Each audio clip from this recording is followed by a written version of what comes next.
ओम नमः सदेभ्यः। ओम नमः सदेभ्यः। ओम नमः सदेभ्यः।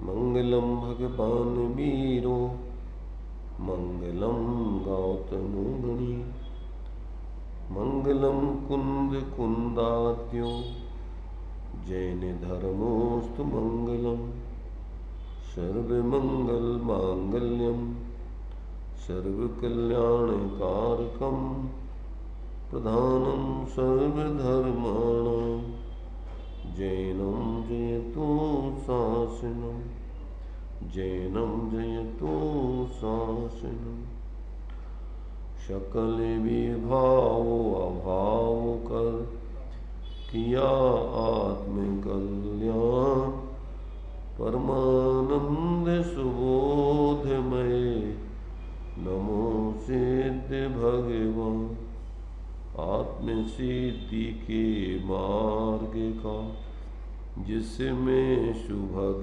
विधान उस समाधियुक्त तंत्र का करूं सुगम व्याख्यान।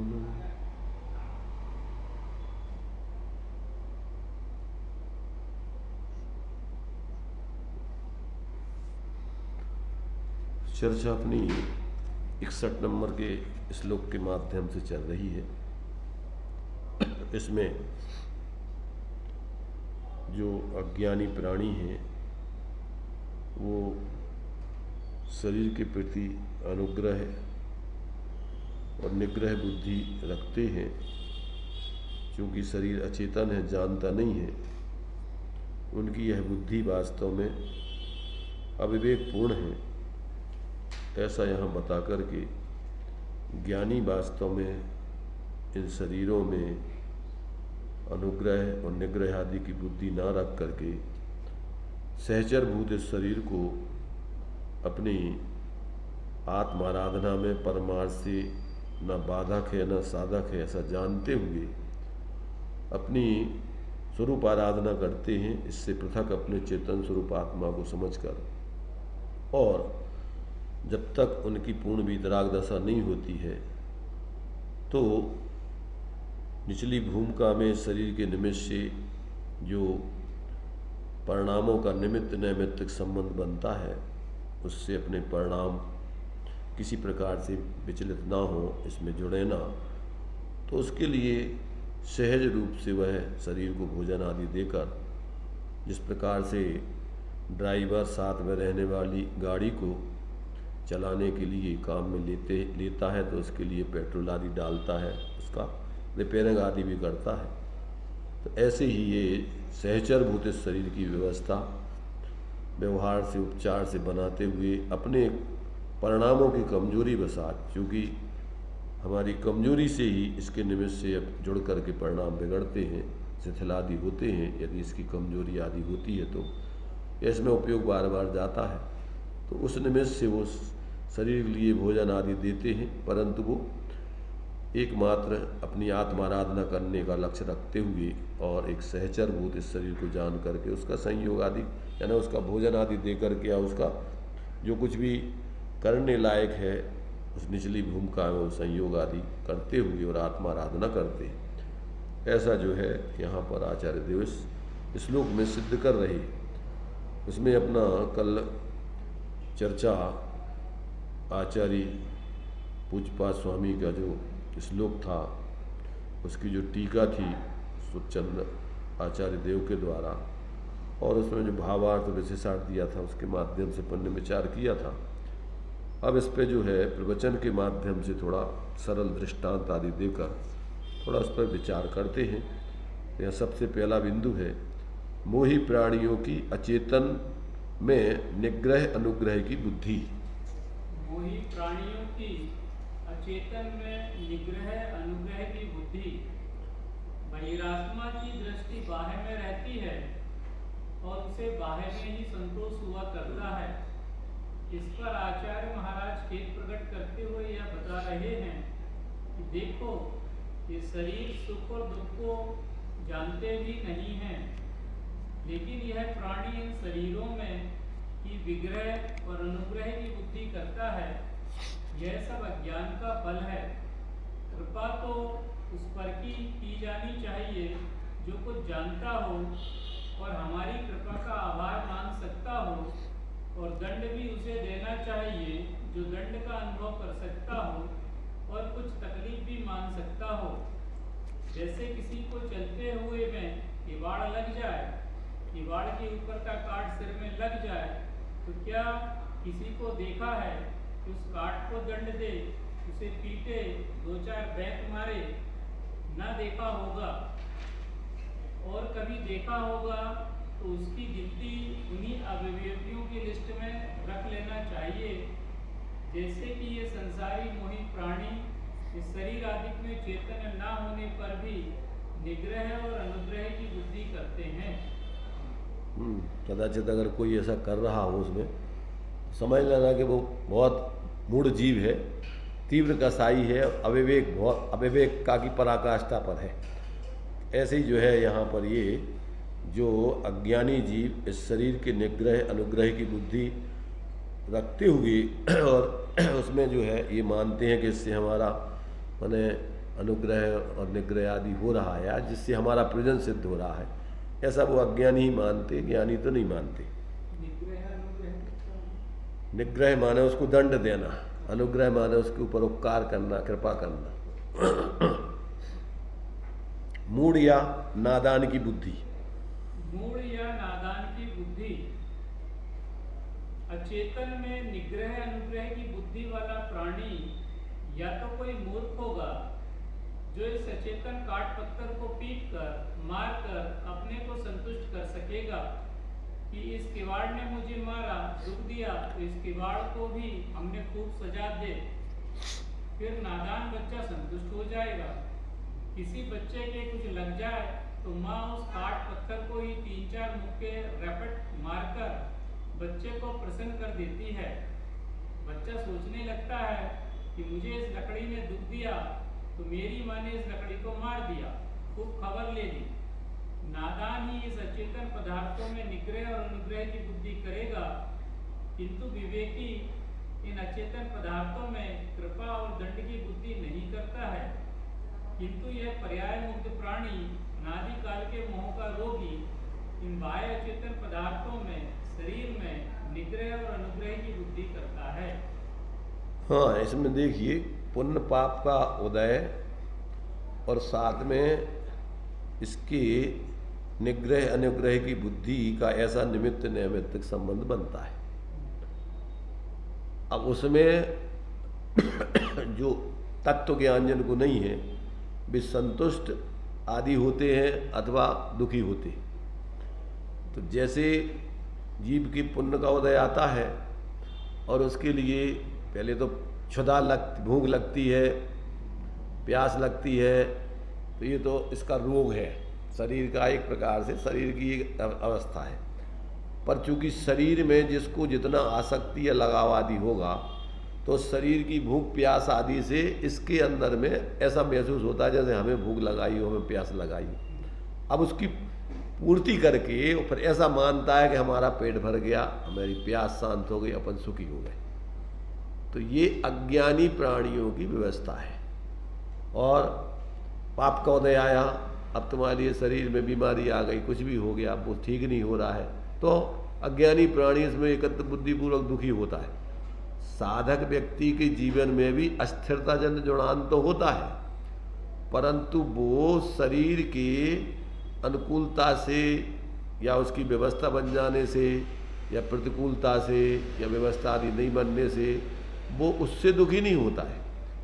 वो तो समझता है कि अपनी कमजोरी बसात अपन इसको लक्ष्य करके, इसको निमित्त बना करके, जुड़ करके अपने कसाय के परिणाम अपन कर रहे हैं। तो ये तकलीफ अपनी कसाय की है, इसकी प्रतिकूलता अनुकूलता से सुख दुख नहीं है अपना कोई। जो सुख दुख हो रहा है वो कोई इसके कारण से नहीं हो रहा है। ये सुख दुख तो अपनी स्वयं की ही वास्तव में देखा जाए तो परिणाम है। अनुकूलता हो जाने पर अपने लिए राग, उसमें उस जाति का राग भाव होता है, उस जाति का अनुकूलता महसूस होती है, और पाप का उदय आ जाने पर, प्रतिकूलता होने पर उसमें द्वेष होकर के कष्ट अंदर से अपन को तकलीफ होती है, आकुलता विशेष होती है।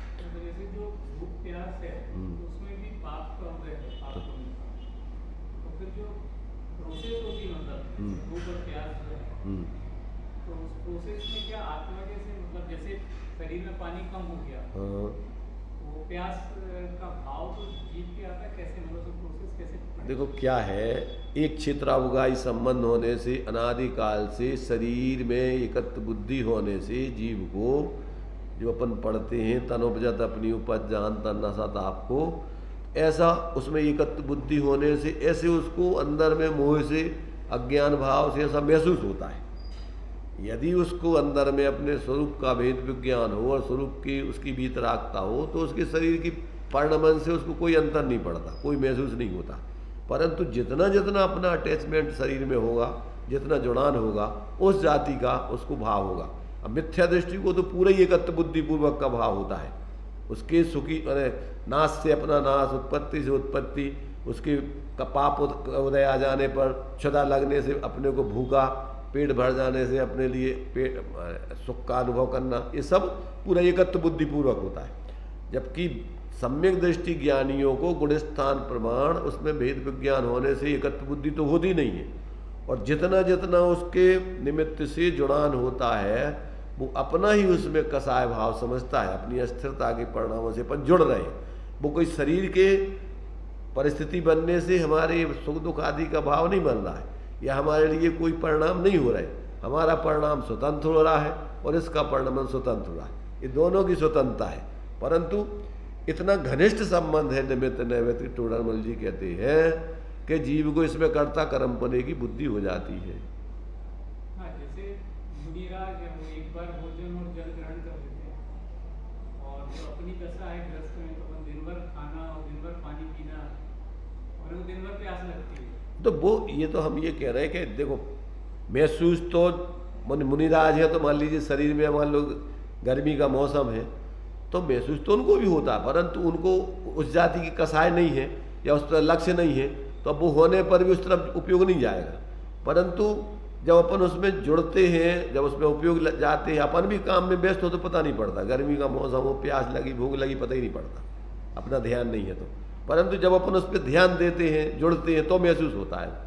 तो ये अपने खुद के ही परिणामों के आधार पर उसमें जुड़ने पर महसूस होता है। तो ये शरीर में पानी की कमी होना और इधर प्यास का वेदन होना, निमित्त नैमित्तिक संबंध हम वो तो अपने कसाय के मोह के भाव से अपन को महसूस होता है। यदि अपन अपना उसमें मोह भाव नहीं हो तो अपन को उससे तकलीफ आदि नहीं होगी। पता तो ये पड़ेगा, जैसे मान लीजिए मुनिराजों को भी भूख लगती है तो पता तो पड़ता है शरीर को भोजन की जरूरत दिख रही, परंतु उसमें उनको दुख और सुख का अनुभव नहीं होता है। और जितना उसमें जुड़ते हैं, मान लो संजुलन कसाय जन मुनिराज की भूमिका में, तो उतना उनके लिए थोड़ा बहुत महसूस भी होता है, तो उतना सुख। और यदि अपना उसमें अगर अज्ञानतापूर्वक की एकत्व बुद्धि है तो कर्तृत्व बुद्धि से उसके हटाग्रह दुराग्रह से भले महसूस बहुत हो रहा है, परंतु वो अब उसकी व्यवस्था चूंकि उस पद पे रह करके उसकी व्यवस्था नहीं बनाती, तो हटाग्रह दुराग्रह से व्यवस्था नहीं बनाए। पर वो दिया ना टोडरमल जी साहब ने व्यवहाराभासी के प्रकरण में कि भूख लगने पर उपवास आदि करने पर व्यवस्था तो नहीं बनाता है, परंतु धारणा पारणा आदि के समय पर उसके लिए आसक्तिपूर्वक भोजन करता है, भोजन रोकता है। तो ये जो है अंदर में उसके लिए जो है माने परिणाम उसमें विचलित हो रहे हैं, तो फल तो लगता है परिणामों का, भोजन नहीं करना तो महत्वपूर्ण नहीं है। तो ये जो है जब तक अज्ञानी को तात्विक दृष्टि से दो द्रव्यों की पृथकता का बोध नहीं होता, तब तक वो ऐसे लगता है जैसे इस माने मान्यता बना रखी है कि अगर भोजन शरीर को नहीं देंगे तो भोजन नहीं करने से धर्म होगा, उपवास करने से धर्म होता है। और व्यवहार से अपन को लिखा ही है तपसा निर्जराचे, और तप में लिखा अनशन ऊनो व्यक्ति पर संख्या 10 परित्याग विभक्त सैयासन काय क्लेश बाह्यम तपा। तो अब ये तप है। अब टोडरमल जी उसमें मोक्ष मार्ग प्रकाशक जी व्यवहाराभासी के प्रकरण में लिखा है कि वो तो सहज रूप से भोजन आदि का होना नहीं होना वो एक बाह्य प्रक्रिया है, पर उनके जीवन में उस जाति का वीतरागता होने से सहज मान लीजिए उनका उपवास होता है, भोजन नहीं मिलता है, सहज रहते हैं, तो वो तो उस पर आरोप आता है काय का तप का। वास्तव में देखा जाए तो बाहर के तप आदि से उससे कोई कर्मों की नजरा नहीं होना है, कर्मों की नजरा तो होना है तुम्हारी वीतरागता से। इच्छा निरोधस तपा और स्वरूप प्रतर्पणम तपा, माने अस्थि रूप में कहे तो स्वरूप का प्रतर्पण रूप तप है। और नास्तिक रूप में गए तो इच्छाओं के अभाव रूप तप है, और इच्छाओं का अभाव माने कसायों का अभाव। तो वो तो तुम्हारे स्वरूप की अस्थि नास्ति दोनों से चलता है, इधर स्वरूप की स्थिरता हो, उधर कसायों का अभाव हो, तो उस जाति के तुम्हें क्या है, कर्मों का आश्रय बंध नहीं होगा, कर्मों की निद्रा आदि विशेष होगी। परंतु अज्ञानी क्या मानता है कि भोजन आदि नहीं करने से हमारे लिए तब विशेष होगा, उससे हमारे कर्मों की निद्रा आदि होगी। परिणामों का विवेक नहीं है, भोजन नहीं करने से परिणाम संकलित हो रहे, तो संकलित परिणाम होने से तेरे लिए कर्मों की निद्रा कैसे होगी।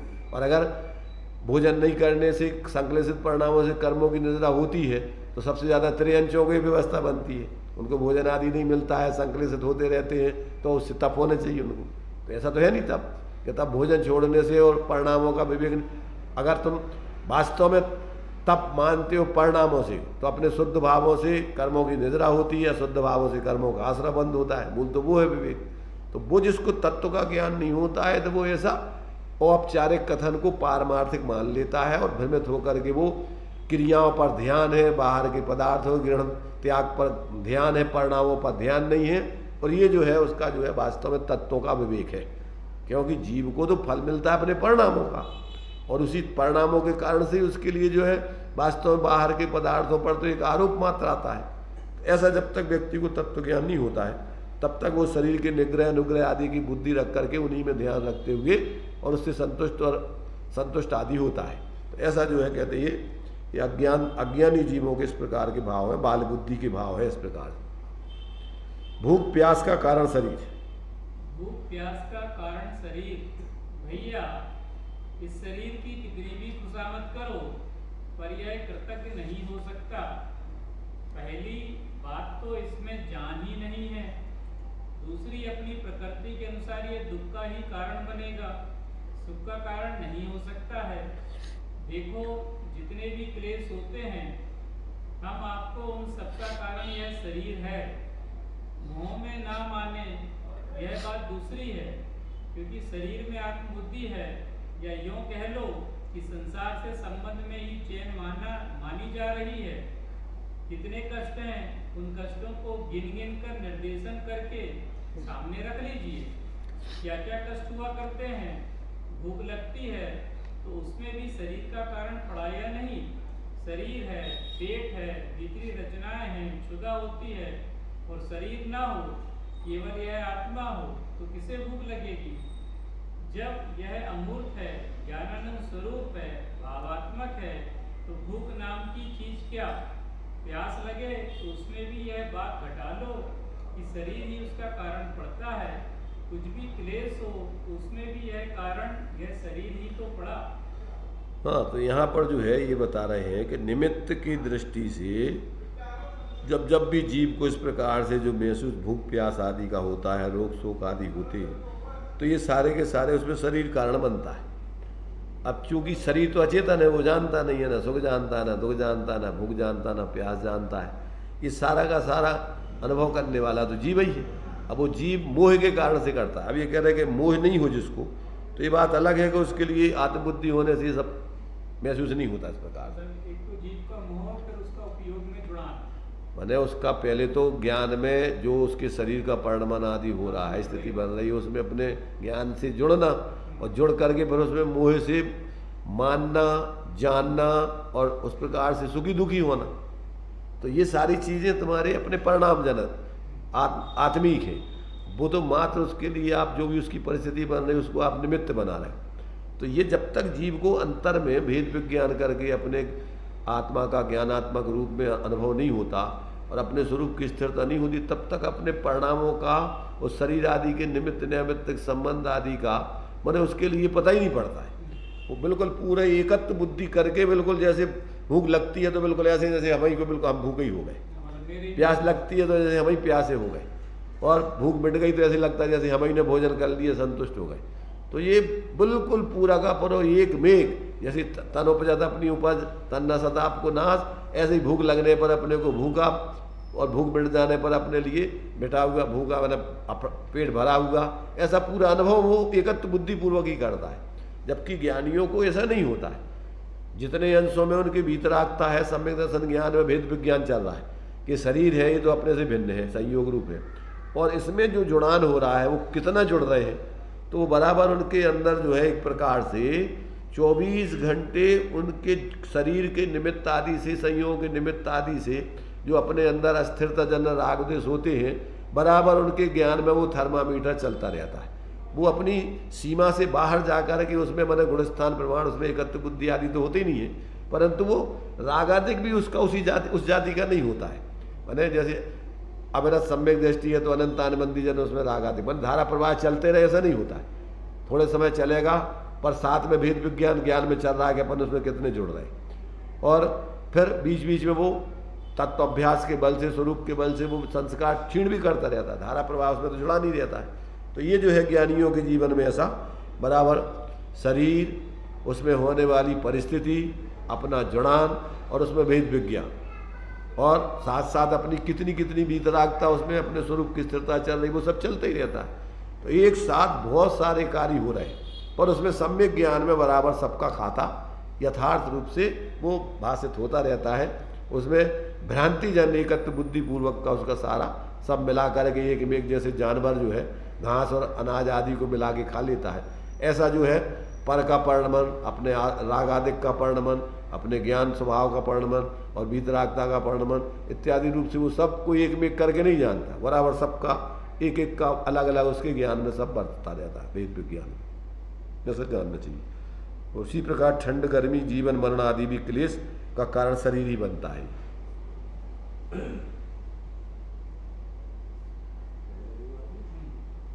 ठंड गर्मी जीवन मरण के क्लेश का कारण शरीर न होता, शरीर का संग तो ठंड कहाँ से लगी।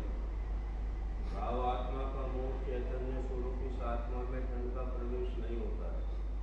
कभी आकाश को भी ठंड गर्मी भूख प्यास लगी है क्या? क्या आपने कभी ये सुना है कि आकाश को लू लग गई?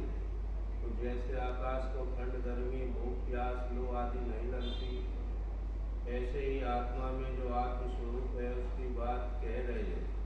कोई जीव मान ले उसकी बात नहीं कह रहे। आत्मा में शीत उष्ण आदि नहीं है तो कहाँ से सर्दी गर्मी लगेगी। जीवन और मरण के भी क्लेश शरीर के संबंध से ही होते हैं। अब नया शरीर मिल गया, लो जीवन मान लिया, अब पाए हुए शरीर का वियोग हो गया, लो मरण हो गया। न हो शरीर, केवल यही आत्मा हो जो स्वयं सत्य है, तो इस जीवन का नया क्लेश और मरण का नया क्लेश जीवन मरण इस आत्मा में है ही नहीं। जो क्लेश हो सामने रख दो। हाँ, ये जो है मतलब दो स्थितियाँ चल रही यहाँ पर। एक तो वस्तु तत्व के आधार से विचार, और एक मोही जीवों का जीवन उसमें। अब ये दोनों चीज़ें अलग अलग हैं। पारमार्थिक दृष्टि से आत्मा मूर्तिक है, आत्मा ज्ञान स्वरूप है, आत्मा शांत निराकुल है, ये सब आत्मा का मूल स्वरूप है। अब चूंकि इसमें जीव को, जिनको आत्मा का भेद विज्ञान पूर्वक अपने स्वरूप से पूर्ण जुड़ के वीतराग दशा है, अगर जैसे मान लीजिए अनंत भगवान भी इस शरीर में है, तो उनके लिए 18 दोष नहीं है। तो 18 दोष नहीं है का मतलब क्या? उनको भूख लगती क्या, प्यास लगती क्या, उनके लिए जन्म मरण आदि होता क्या, उनके लिए जो 18 दोष बतलाए हैं वो सब 18 दोष इस शरीर आदि के निमित्त से सब सारी स्थितियाँ बनती हैं। तो अब वो चूंकि उनका मोह खत्म हो गया है, शरीर तो उनके पास भी है, आत्मा भी शरीर में ही है, एक क्षेत्रावगाही संबंध है, परंतु उनको कुछ भी महसूस नहीं हो रहा। क्यों नहीं हो रहा? उनके मोह खत्म हो गया। अब उनके लिए सब बस मात्र इसको अपने से बिल्कुल जैसे भिन्न अन्य पदार्थ दिख रहा है, ऐसे भिन्न ये दिख रहा है। तो अब उनका कोई उसमें अंतर नहीं।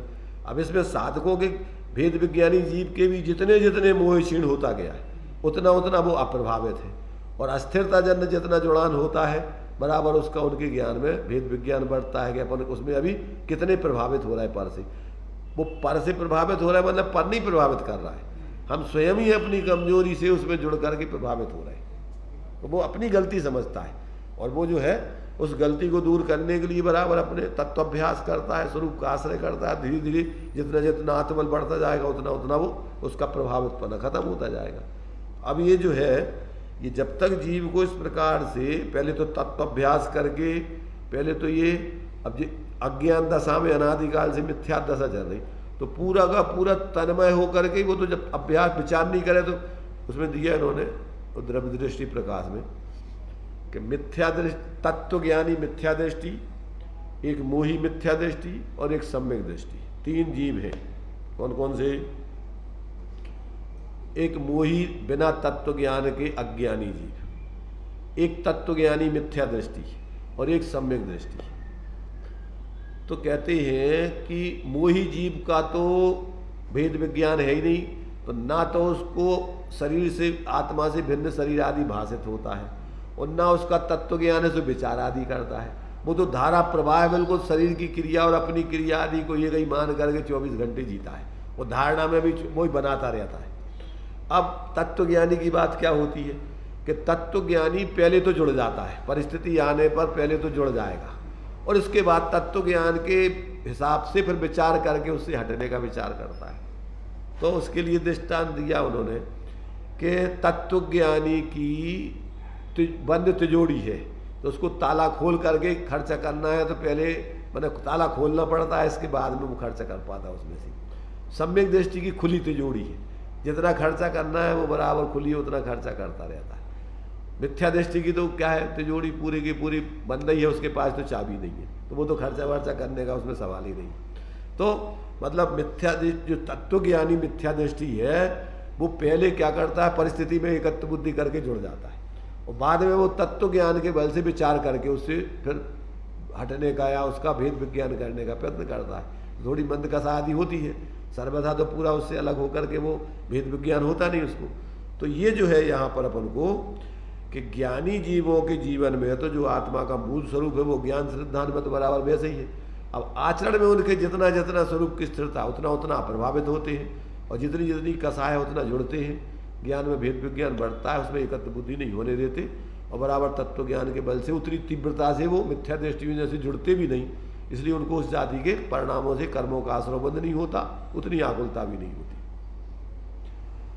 अब यहाँ पर धन हानि, कीर्ति हानि व व्याधि के क्लेशों का कारण भी शरीर ही जानना चाहिए। धन हानि, कीर्ति हानि व व्याधि के क्लेशों का कारण शरीर। धन चला गया, मान लो यह एक क्लेश है, सरकार ने छीन लिया, डाकू ले गए, व्यापार में टूटा पड़ गया, ये सब क्लेश भी तो इस शरीर के ही संबंध से है ना। किसी ने शरीर के संसर्ग में शरीर को अपना मान लिया, यह मैं हूँ, और ऐसे अपने शरीर में भी अपनायत की व दूसरों के शरीर में यह दूसरा आत्मा है, ऐसी अपनायत की। जब यह मान लिया कि यह मैं हूँ और यह पर है, तब ये यश, मान, सम्मान, प्रतिष्ठा, इज्जत, पोजीशन आदि इस शरीर के व्यवहार से लग बैठेंगे। अब उस इज्जत पोजीशन की संभाल के लिए कुछ साधन भी चाहिए ना भैया। वह साधन मुख्य धन वैभव है, तो अब उसके कम रह जाने से यह क्लेश मान लेगा। धन के मिटने का जो भी क्लेश हो, उस क्लेश में भी मूल बात को निरखिए। शरीर का संबंध ही उस क्लेश का कारण है। रोग हो, उसका भी कारण शरीर ही है। समस्त क्लेशों का कारण शरीर में आत्मबुद्धि है, शरीर का संग होना है। तो इसमें देखिए अब ये जितना भी दे रहे हैं, धन हानि, कीर्ति हानि, व्याधि आदि के क्लेश, ये सब अब शरीर के निमित्त से। अब इसमें अपने लिए जैसे मान लीजिए धन हानि हो गई, तो वो भी अपन को मोही व्यक्तियों का शरीर संबंध होते हुए ही अपन को उसमें अपन को दिखती है कि हमारा क्या होगा। क्योंकि अगर शुद्ध आत्मा का स्वरूप देखो तो उसको तो कोई धन की जरूरत ही नहीं है। और कीर्ति क्या है? काल्पनिक व्यवस्था, मोहियों में अपनी विशेष कि हम विशेष हैं, एक दूसरे की इज्जत चाहना, तो ये सब शरीर के निमित्त से और मोह के कारण से ही तो एक दूसरे में इस प्रकार की स्थिति बन रही है सब। तो ऐसा सारा का सारा जितना भी ये सारा जीव का संसार संबंधी जो व्यवहार चल रहा है, वो सारा का सारा इस आसमान जाति द्रव्य पर्याय में एकत्र बुद्धि पूर्वक मोह से चल रहा है। तो जब तक इसको भेद विज्ञान नहीं हो तब तक वो सहज रह नहीं पाता। अब साधुओं का दिया जैसे अरि मित्र महल मसान कंचन कांच निंदन थुतिकरण अर्घावतारण असी प्रारण में सदा। अब उनकी इज्जत बेइज्जत कछु है ही नहीं है। क्यों कि इज्जत बेइज्जत मोह से है। आत्मा की इज्जत क्या, बेइज्जती क्या, कैसे करोगे तुम बेइज्जती? आत्मा तो ज्ञान की मूर्ति है, अमूर्त एक सत्ता है। अब उसकी तुम क्या इज्जत और क्या बेइज्जती करोगे? तो ये सब चीज़ें तुम्हारे मोह से शरीर असमान जाति द्रव्य पर्याय में एकत्व बुद्धि से काल्पनिक है सब। ये कल्पना के आधार पर तुम अपनी इज्जत बेइज्जत मानते हो। जिसको तत्व ज्ञान हो, वस्तु स्वतंत्रता का ज्ञान हो, तो किसकी इज्जत, कैसी इज्जत? जीव की एक दूसरा जीव एक दूसरे जीव की कोई इज्जत बिना इज्जत का उसका कोई विकल्प ही नहीं है उसको। और शरीर इज्जत बेइज्जत जानता नहीं है। तो ये तो सारा का सारा समान जाति द्रव्य पर्याय में एकत्व बुद्धि करके दूसरों की नज़रों में अपन मोह से कल्पना करते हैं। इनकी नज़रों में हम गिर गए, इनकी नज़रों में हम गिर नहीं जावे, सबकी नज़रों में हम विशेष बने रहे। अरे भाई, वे भी उनकी भी कल्पना अपनी। जरूरी नहीं है कि वो तुम अपने हिसाब से सोच रहे हो, वे तुम्हारे उस हिसाब से सोचे ही नहीं, वे दूसरे हिसाब से सोच रहे। तुम अपनी इज्जत बेइज्जत का लाने प्रयत्न कर रहा है, वे सोच रहे यार ये बहुत पागल आदमी है, कितना देखो तो कितना उसी में लगा रहता रात दिन। तो तुम झूठे अपने उसके बताने के लिए आप अपना प्रयत्न में लगे हुए हो, झूठी इज्जत बनाने के लिए जो भी करते हो, कसाय करते जो भी, तो उससे सामने वाला व्यक्ति जो विवेक जागृत है वो समझता भी है कि व्यक्ति कितना इसके अंदर परेशानी पैदा कर रहा है अपने आप। तो ऐसा जो है यहाँ पर ये धन आदि की हानि, कीर्ति की हानि, व्याधि आदि के लिए सबका कारण मूल में असमान जाति द्रव्य पर्याय में एकत्व बुद्धि पूर्वक का मोह जानना चाहिए। और ज्ञानियों के लिए तो वास्तव में क्या है कि जब अपनी सत्ता का यथार्थ बोध होता है तो ज्ञान श्रद्धान के तल पर तो उनके लिए ज़्यादा इनसे प्रभाव पड़ता नहीं। अब चारित्र के तल पर जितनी अस्थिरता है जुड़ान होने पर उसमें एकत्व बुद्धि से वो जुड़े नहीं रहते, उसको तोड़ करके बराबर भेद करें कि अपन काय को इसमें जोड़ रहा है। भाई ये तो उदय प्रमाण व्यवस्था है, जो बाहर की बनना है बनेगी, उसमें अपनी कल्पनाओं से तो कुछ होना नहीं, इसलिए वो ज़्यादा उसमें क्या है जुड़ करके और हमेशा उसी से आकुलित नहीं बना रहता है। वेद विज्ञान करके उससे अपने को भिन्न ज्ञाता जान करके उसको भी स्वीकार कर लेता है। उदय प्रमाण व्यवस्थाएं जो बनने लायक है बन रही है, और उसके बनने बिगड़ने से अपनी आत्मा को अपनी क्या हित हानि लाभ हानि है ऐसा जान करके वो सहज होता है। अब अननुग्राह्य शरीर पर मोहियों की अनुग्रह बुद्धि, अननुग्राही माने जिस पे कोई अनुग्रह करने लायक नहीं है ऐसा शरीर, उस शरीर पर मोही जीवों की जो अनुग्रह बुद्धि होती है, अब उसका स्पष्टीकरण करते हैं। पढ़िए राकेश जी, इनको पढ़ दीजिए।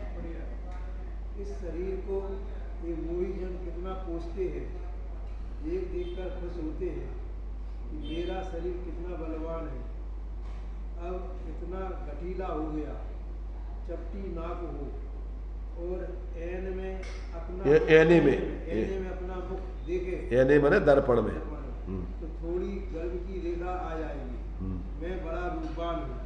इस शरीर को कितना पोषते हैं, कितना आदर करते हैं, किंतु यह शरीर क्लेशों का ही कारण बनता है। इस पर भी अज्ञानी जीव इस शरीर में ही अनुग्रह बुद्धि करते हैं। बात बात पर कभी झगड़ा हो जाए तो उसका भी कारण देखो, शरीर का ही संबंध है। लोग सोचते हैं कि इसने यह क्यों कह दिया मुझसे, यह देह पिंड तो दूसरों को दिखता है, यह देह पिंड जो दूसरों को दिखता है उससे मतलब नहीं है। मुझसे का वास्तविक मतलब तो चेतन स्वरूप से होता है।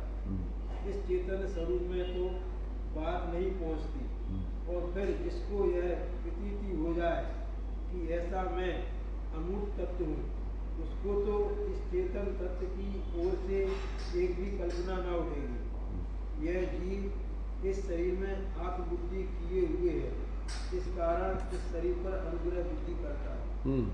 माने जो है जो अननुग्राही है, जो अनुग्रह करने लायक नहीं है, ऐसे शरीर पर मोही जीवों की कैसी कैसी अनुग्रह बुद्धि चलती रहती है, सोचते रहते हैं, रात दिन उसकी सेवा खुशामद में लगे रहते हैं। तो कहते भैया ये जो है ज्ञानियों को तो अपनी सत्ता चेतन स्वरूप जानते हैं, तो उसमें तो तुम्हारी गाली निंदा आदि ये तो पहुँचती नहीं है। शब्द पुद्गल परगणा है, वो तो आत्मा में कहाँ से पहुँच जाएगी। तो वो तो जानता है कि अपना तो कुछ होना नहीं, और जो इस शरीर में एकत्व बुद्धि करके मोह से इस असमान जाति द्रव्य पर्याय को अपना स्वरूप मान लेता है और कल्पना करके मानता है कि मुझे गाली दे दी तो मेरी बेइज्जती हो गई, तेरी कल्पनाओं में। वो गाली पुद्गल की है, वो इज्जत बेइज्जत जानती नहीं है वो गाली, और वो सामने वाला जो व्यक्ति है उसके परिणाम उसी में रहते, तेरे में आते नहीं है। तो तेरे लिए गाली से उसने क्या कर दिया भाई? पुद्गल की बरगणाएं अच्छी गाली बाली जानती नहीं है, वो अच्छा बुरा जानती नहीं है, और वो तुम्हारी आत्मा तुम्हारे में प्रवेश भी नहीं कर सकती। सामने वाले के जो परिणाम है वो उसकी आत्मा में हो रहे, तेरी आत्मा में वो आ नहीं सकते। तो सामने वाले ने तुझे क्या कर दिया? ये तो झूठी कल्पना है पूरी की पूरी। अब इसको ऐसी धारणा मिथ्या बना रखी है, ऐसा ऐसा कोई ने बोल दिया तो हमारी बेइज्जती हो गई, ऐसा ऐसा बोल दिया तो हमारा मान सम्मान हो गया। और वो भी अलग अलग, मित्र गाली दे नहीं देवे तो बुरा मानता है। अच्छा तू ज़्यादा नाटक करने लगा, औपचारिकता ज़्यादा निभाने लगा। तो और जगह जैसे ससुराल का दिया उन्होंने टोडा बंदी ने, ससुराल में गाली नहीं दिलाई जाए तो बुरा मानता है। तो मतलब ये अपनी तरफ से ही मोह से सारी कल्पनाएं करके बैठा हुआ है। तो ये सारा का सारा झंझट है वस्तु स्वरूप की अनभिज्ञता से। ये जीव इस असमान जाति द्रव्य पर्याय में ये कत्व बुद्धि करके मोह से सारा का सारा नाटक रात दिन करता है। जानकारी शास्त्रों से कर ले, पर जीवन में अगर उसका प्रयोग करके वो परिणमन नहीं करे तो जानकारी से कुछ नहीं होना है। जानकारी तो मात्र आपके लिए शुष्क ज्ञान कहा आचार्यों ने। अगर उसको अपने जीवन में चारित्र के तल पर और अपने श्रद्धान आदि के तल पर उसका व्यवहार में नहीं लावे तो अकेला वो तो एक पूरा जानकारी, एक औपचारिक जानकारी हो गई। जीवन तो तेरा बिल्कुल उससे प्रभावित हो रहा है। इसलिए जब तक जो अपन ने समझा है कि अपन अमूर्तिक सत्ता वाले जीव हैं, जानना देखना स्वभाव है, पर को अपन छू नहीं सकती, पर अपन को छू नहीं सकती, अब अपन इसमें मिथ्या कल्पनाएं करके परिणाम क्यों बिगाड़ते? तो सहज रहे, ज्ञाता रहे, परिस्थिति आने पर जुड़े नहीं तो तुम्हारा ज्ञान सम्यक है, तो तुम्हारे उसमें आचरण में आया, उसका संतुलन किया। और अगर ये नहीं है तो एक मात्र जानकारी करके वो जीवन तुम्हारा विपरीत चल रहा है, मान्यता विपरीत चल रही है, और ज्ञान में ऐसी जानकारी कर ली और श्रद्धान में तुम्हारे वो विश्वास आई नहीं कि वास्तव में ये वास्तविक अपना स्वरूप है, और अपन उसको अपने जीवन में लागू नहीं करें, तो इसके मात्र कोरे शुष्क ज्ञान से कल्याण नहीं होना है। और इधर अपने लिए आचरण में भी अपन को मूल आचरण अपना वीतरागता रूप है। बाहर का त्याग आदि उस पर तो आरोप आता है, और अगर अंदर में तुम्हारी वीतरागता नहीं है और उसी के निमित्त से कसाय में शेष हो रही तो वो तो उल्टा धंधा हो गया तुम्हें। त्याग अगर तुम्हारी वीतरागता का कारण नहीं बना है और उससे तुम्हारे जीवन में सहजता नहीं चल रही है और उस त्याग से ही तुम्हें समस्याएं खड़ी हो रही है, तो इसका मतलब तुमने वास्तव में उसका जो प्रयोजन था वो समझे ही नहीं।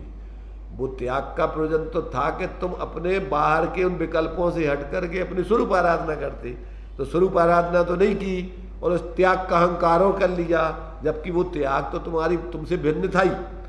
उस त्याग का जो तुमने त्याग किया है, उस त्याग का त्याग ना करके उसका अहंकार कर लेना तो वह डबल मिथ्यात हो गया। पहली चीज तो वो तुम्हारा था ही नहीं, और फिर तुमने त्याग माना और फिर उसके कारण से अपने को विशेष माना, तो और उल्टी स्थिति बन गई है। तो इसलिए जब तक व्यक्ति को तत्व ज्ञान पूर्वक का त्याग नहीं होता है तब तक वो त्याग और उल्टा उसके लिए परेशानी का कारण बन जाता है। तो ये यहाँ पर अपने लिए ये कह रहे भैया कि जो शरीर अनुग्रह करने लायक नहीं है, वो ही जीव उस पर अनुग्रह बुद्धि करते हैं, वे वास्तव में इससे क्या है कि उनके जीवन में कोई शांति आदि आती नहीं है, रात दिन उसी की सार संभाल में लगे रहते हैं और परेशान होते हैं। अब व्यामोही जीवों की शरीर पर निग्रह बुद्धि, अनुग्रह बुद्धि और निग्रह बुद्धि। व्यामोही जीवों की शरीर पर निग्रह बुद्धि। अब निग्रह की बुद्धि भी देखिए, कोई पुरुष अपने ही हाथ से अपना ही माथा ठोकते हैं, सिर में ही ठोकर मारते हैं। बच्चे हैं जमीन में सिर मार लेते हैं। कितने ही पर्याय मुक्त जीव उनकी जो धर्म की धुन बैठ जाए उसे ही धर्म कहा करते हैं। यह देह ही मैं हूँ, फलाने लाल फलाने चंद अमुक प्रसाद यह ही मैं हूँ। इस मुझको धर्म करना है तो क्या चाहिए, 3-4 दिन का अनशन कर लें। यह पर्याय मुक्तियों की बात कह रहे हैं। क्यों करते हो भाई अनशन, यहाँ देह से तपस्या करना है। यह देह हमारा साथी नहीं हो रहा है, इसलिए इसे ताड़ना है। अब निग्रह बुद्धि कर रहे हैं, दंड दे रहे हैं। यह शरीर ही दुख का कारण है, ऐसा जानकर शरीर को सुखा रहे हैं। ज्ञानी पुरुष के तपस्या और अनशनों का मर्म और कुछ है, उनका तो सब सहज वृत्ति से ज्ञान की रक्षा करते हुए तपस्चरण होता है। तो ये जो है ज्ञानी और अज्ञानी का दोनों का जो है बहुत ही इसमें कहते हैं धरी जमीन आसमान का अंतर रहता है इसमें। तो अज्ञानी तो जो है क्या करते हैं कि अपन बोलते ना जैसे कि वो दुर्जन देह स्वरूप बराबर या से प्यार प्रीति न कीजिए, तो उसको जो है एक प्रकार से दुर्जन जैसा हानिकारक मान करके और तप वगैरह करके इसको निग्रह करके शत्रु को अपने बस में करो ऐसा मान करके, वो कथन तो है व्यवहार का ज्ञानियों ने जो किया है। तो ज्ञानी तो सहज अपनी ज्ञान आराधना करते हुए जो कुछ अपनी आत्मा साधना करने के लिए बाहर का त्याग करना आदि होता है, मोह छोड़ने के लिए तो वो छोड़ देते हैं। भोजन आदि से लगाओ, अच्छी चीज खाने पीने की आसक्ति तो उसको छोड़ते हैं, तो वो तो आत्माराधना के लक्ष्य से ज्ञानपूर्वक करते। परंतु जिन जीवों को अपने स्वरूप का बोध नहीं है तो वो उसी में ही जो है राग द्वेष की वृत्ति करके इस त्याग ग्रहण में ही अपने 24 घंटे लगे रह करके आत्म ध्यान करते रहते और उसी से वो मानते हैं कि हमारा ही धर्म हो रहा है। तो ऐसा जब तक व्यक्ति को तत्व ज्ञान नहीं होता तब तक ये निग्रह और अनुग्रह की जो बुद्धि है वो व्यक्तियों के लिए मोहपूर्वक होने से वो तीव्र जो है संक्लेशता आदि का कारण बनती है, वो उसके लिए धर्म का कारण नहीं बनती। अब व्यामुग्ध देहियों की अन्य शरीरों पर भी निग्रह अनुग्रह की बुद्धि कैसी होती है उस बात को स्पष्ट करते। राजेश सुनाई दे रहा हो तुम्हें? पढ़ो जोर से। ये जीव अपने शरीर पर भी निग्रह और अनुग्रह की बुद्धि करता है और दूसरों के देह पर भी निग्रह और अनुग्रह की बुद्धि करता है। ये तो बड़ा आसान बन रहा है इन मोही जीवों को। कोई दूसरा शरीर रुझ गया तो उसे ललित व शोभित करना है, किसी दूसरे ने कष्ट पहुंचाया तो उसको पीटना है, दंड देना है,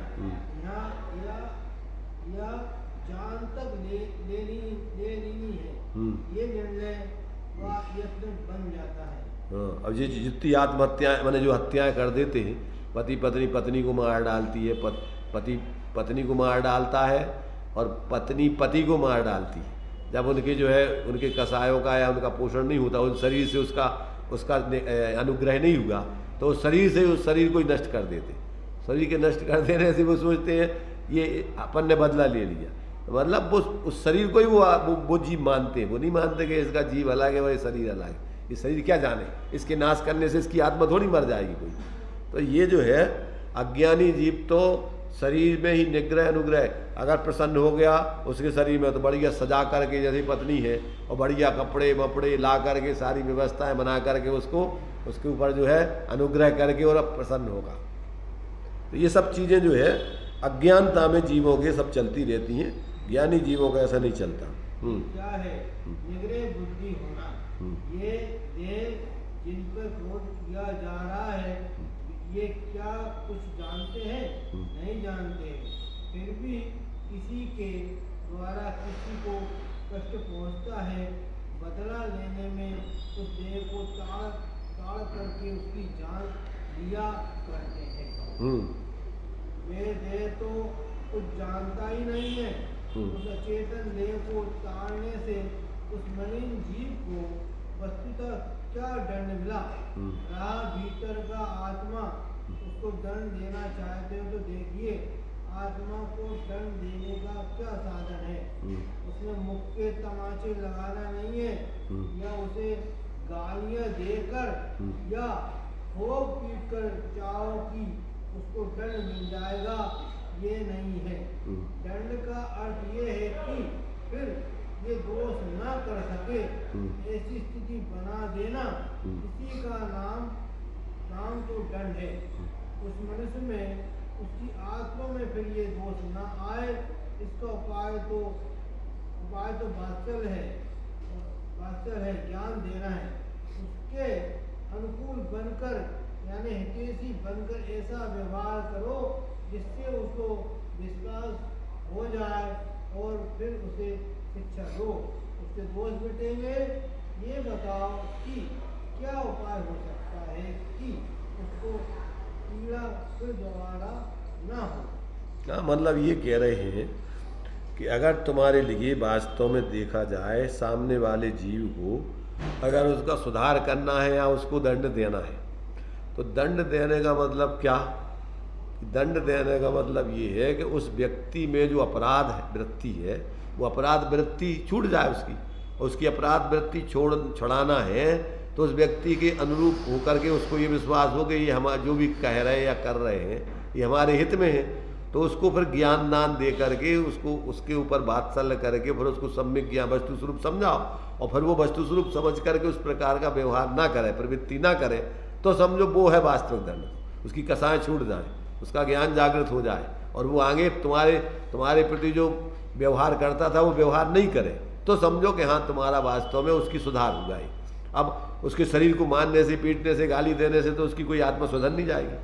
कदाचित वो उस समय डर जाए और बाहर में तुम्हारे प्रति कुछ करता हुआ ना दिखे, पर अंदर में तो कितना तुम्हारे प्रति उसको द्वेष पैदा हो जाएगा और वो अवसर की तलाश में रहेगा कि मौका आ जाने पर अपन इनको बताएंगे। इसलिए ये कोई सुधार का तरीका नहीं है या उसको दंड देने का उपाय नहीं है।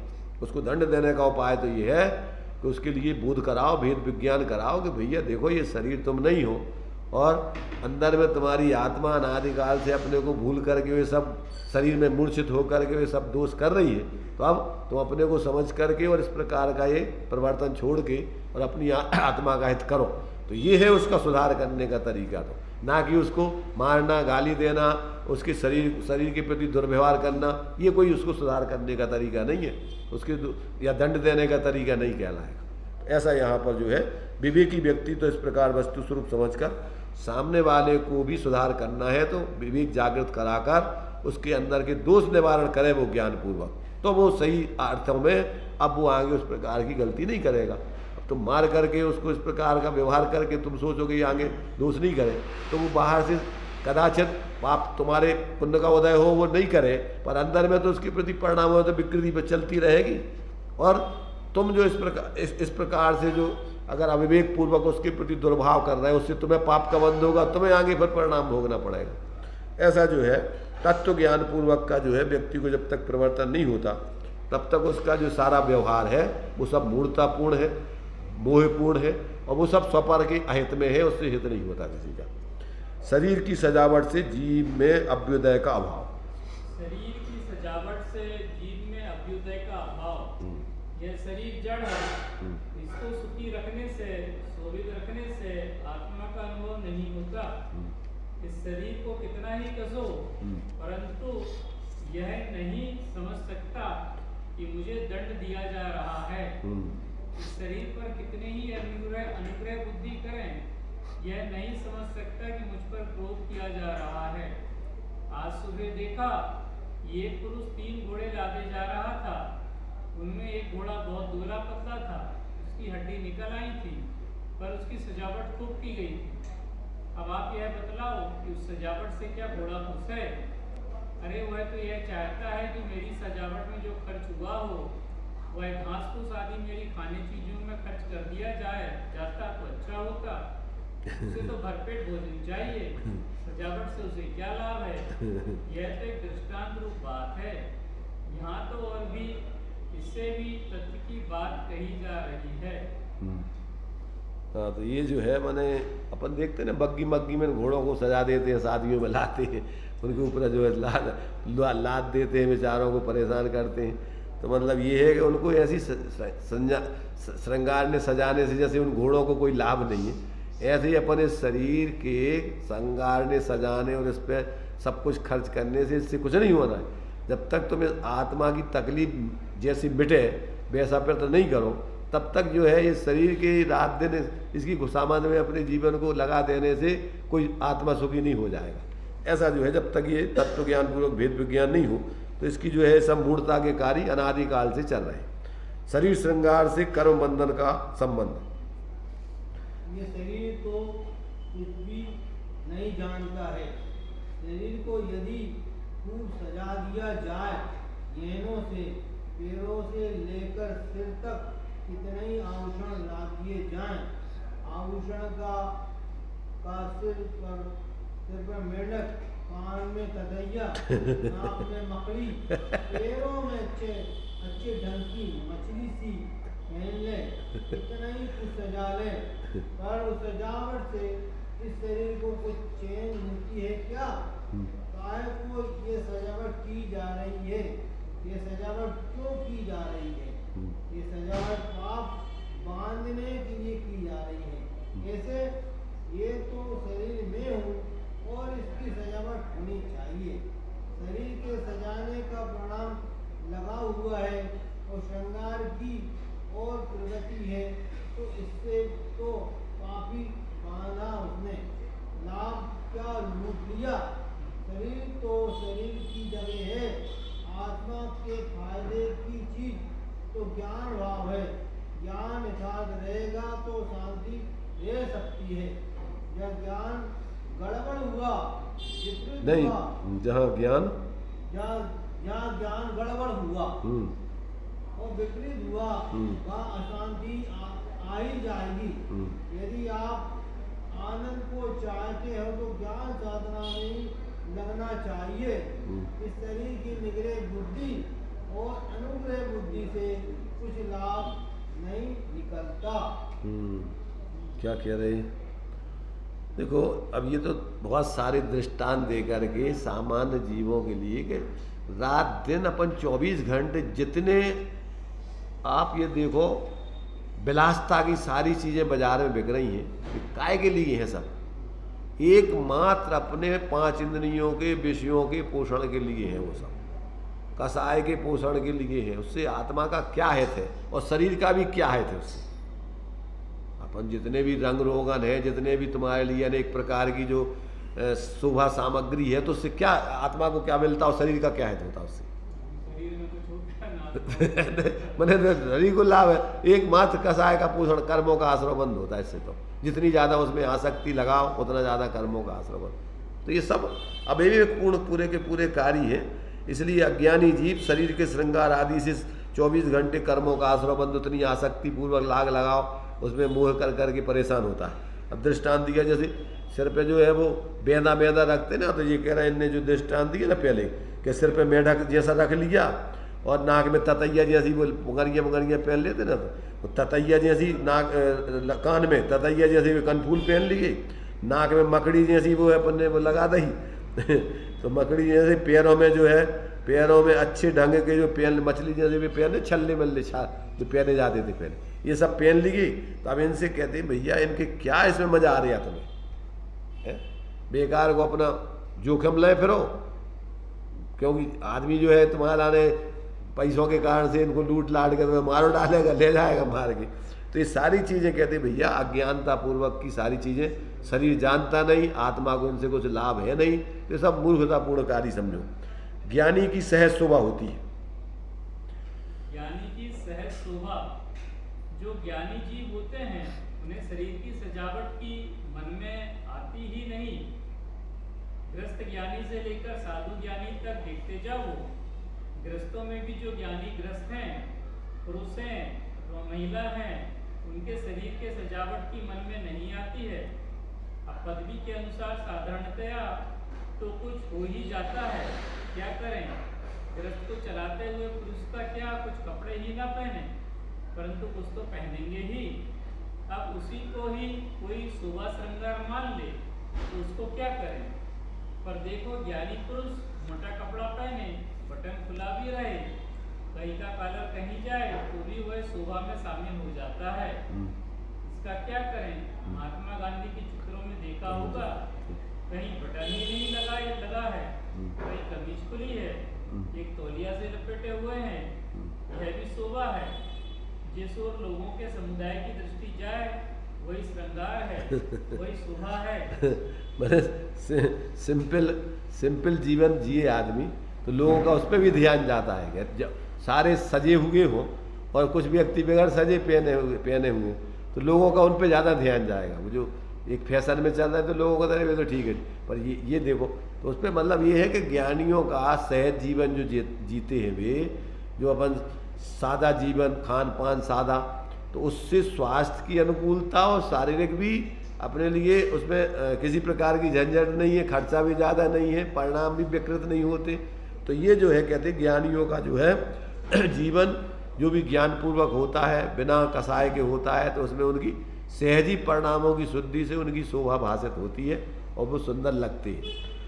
तो जो व्यक्ति वास्तव में इन बाहर के इन शरीर आदि के निमित्त से संयोगों के माध्यम से 24 घंटे उन्हीं की संभाल में लगे रहते हैं, तो वे एक तो दुखी रहते हैं, आकुलित रहते हैं, उनके जीवन में शांति नहीं रहती बिल्कुल भी। अब अंतिम पॉइंट है निग्राही और अनुग्राही आंतरिक भाव होना चाहिए, इस पे अपना लक्ष्य जाना चाहिए।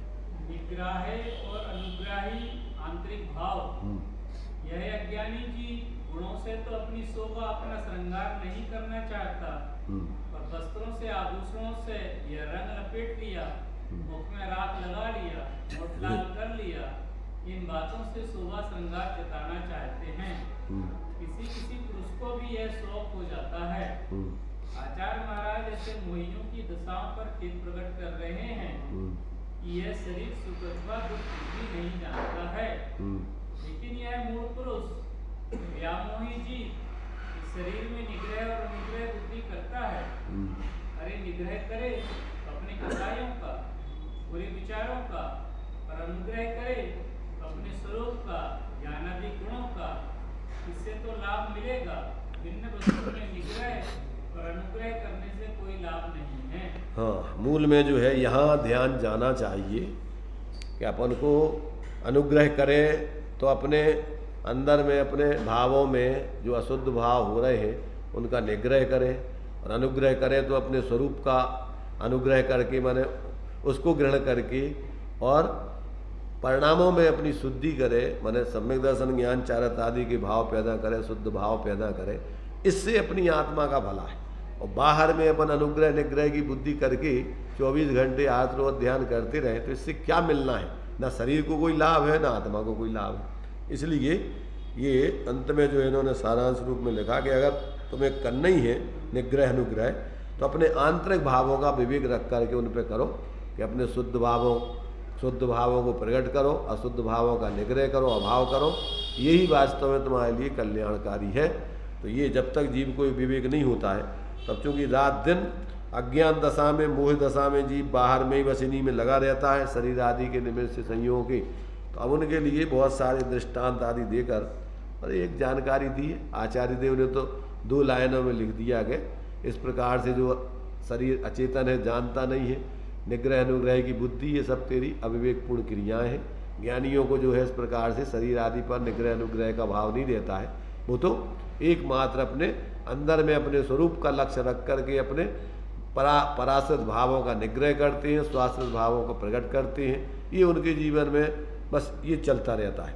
तो ये जब तक जीव को इस प्रकार से अंतरंग का विवेक जागृत होकर के इस प्रकार की बुद्धि पैदा नहीं होती, तब तक जो है अनादिकाल से जीव इसी प्रकार से बहुत स्थूल बाहर के निग्रह अनुग्रह की बुद्धि में लगा रहेगा और अपने अनंत भव बर्बाद करता रहा है।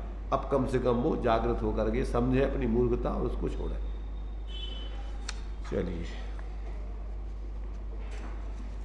निज निधि निज में बताई यह अनंत उपकार है, उसके लिए जिन्हें वाणी माँ को वंदना सत बार है, वंदना सत बार है।